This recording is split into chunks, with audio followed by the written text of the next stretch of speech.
New tonight, bouncers tell a scary story about the man accused of bringing a gun into a North Myrtle Beach bar. Plus, a behind-the-scenes look at what it takes to get emergency crews ready for the Southern 500. WNBF News at 7 starts right after tonight's lottery drawing. Live, local, late breaking. This is WNBF News at 7. Good evening, I'm Lisa Gresci. New at 7, the International Cafe in North Myrtle Beach is trying to get back to normal after an altercation turned into a scary situation.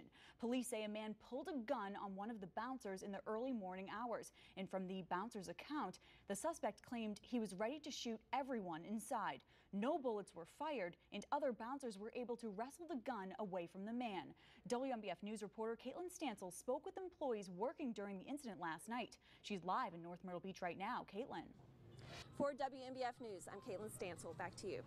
Scary situation. There is now a reward for any information that leads to the arrest of this man. Crime Stoppers is offering $500 to help catch the man accused of robbing Beauty Plus in Florence back on August 17th. He's 5'6", 160 pounds, and witnesses told police he looked like he was in his 20s.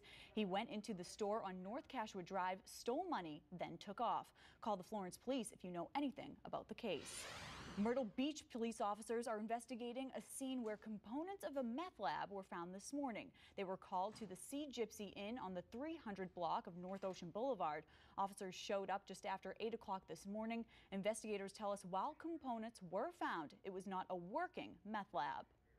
Police in Bennettsville are investigating an assault and want to hear from you if you saw anything suspicious around 10:30 last night. They were called to Woodrow Street, that's right behind the McCall Cemetery. Officers say 3 men assaulted the 73-year-old victim with a handgun after forcing their way into his home. The victim told police the suspects locked him in his bathroom, then took items from his house. That's another really nice. The Confederate flag came down from State House grounds in July. Now there's a push to make sure it isn't flying at the Darlington Raceway this weekend. The track plans to give out American flags to anyone wanting to turn in a Confederate flag. Daytona International Speedway did the same thing earlier this summer. The Confederate flag has been flown by some fans at the Darlington races for decades.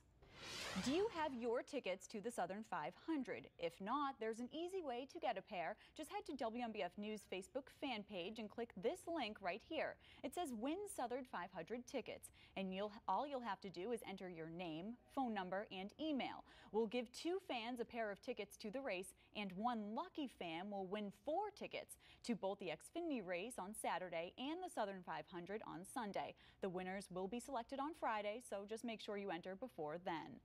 Comparing the Black Lives Matter movement to gridlock in our nation's capital, the message Governor Nikki Haley delivered in Washington, D.C. when we come back.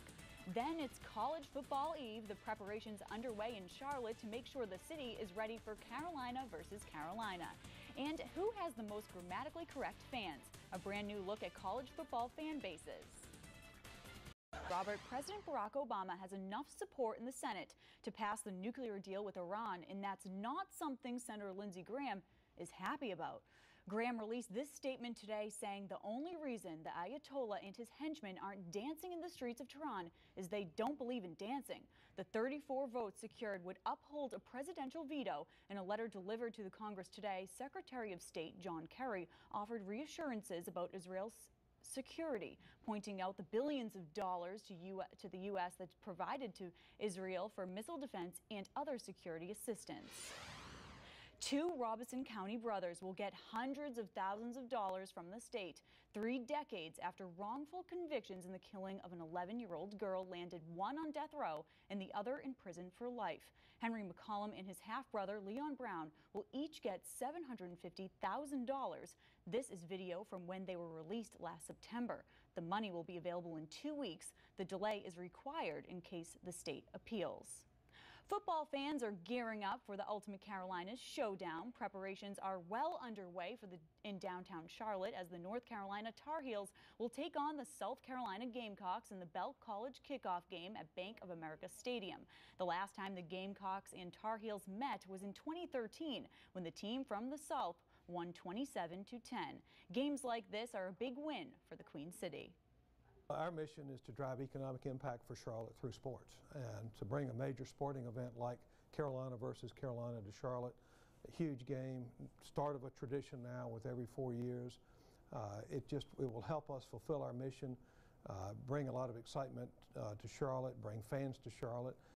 The game kicks off tomorrow night at 6. We'll keep you updated on all the action throughout the WNBF News at 7, and you'll see all of the game's highlights on WNBF News at 11. And when the Gamecocks get back to Columbia, fans are going to notice changes around the stadium. We'll highlight a few of them next. Plus, fans sound off ahead of the college football season, but they are doing it in a grammatically correct way. A top 25 poll that has nothing to do with the players on the field when we come back. New at 7, it's college football season. That means fans start heading to their favorite blogs to get the very latest information on their team. Many times, those same fans post their own comments, but those comments aren't always most grammatically correct. Michael Maley is in the studio tonight to show us a study into which fan bases have the best proofreaders. Michael. Yeah, good evening, Lisa. This is a fun one, a neat study done by Grammarly. It's interesting. Thank you, Michael.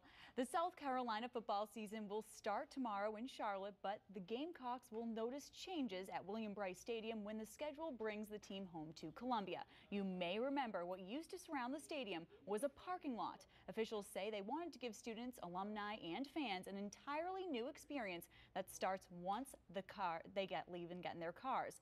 The upgrades cost $14.5 million, made possible through a donation from alum Tammy Spring Brooks, a reason the university is now calling the area around the stadium Springs Brooks Plaza. There's a sense of arrival now when you get here, and the experience to see a football game now has become really an all-day affair with the tailgating and meeting for friends. It's much more than just the football game. So this plaza beautifully supports that, where now fans can gather, get their pictures taken with a future sculpture of George Rogers that's going to be installed later this week, and just a lot of other game day experiences that can be had here. Fans will also be able to walk entirely around the stadium inside the gates, as well as access each ramp.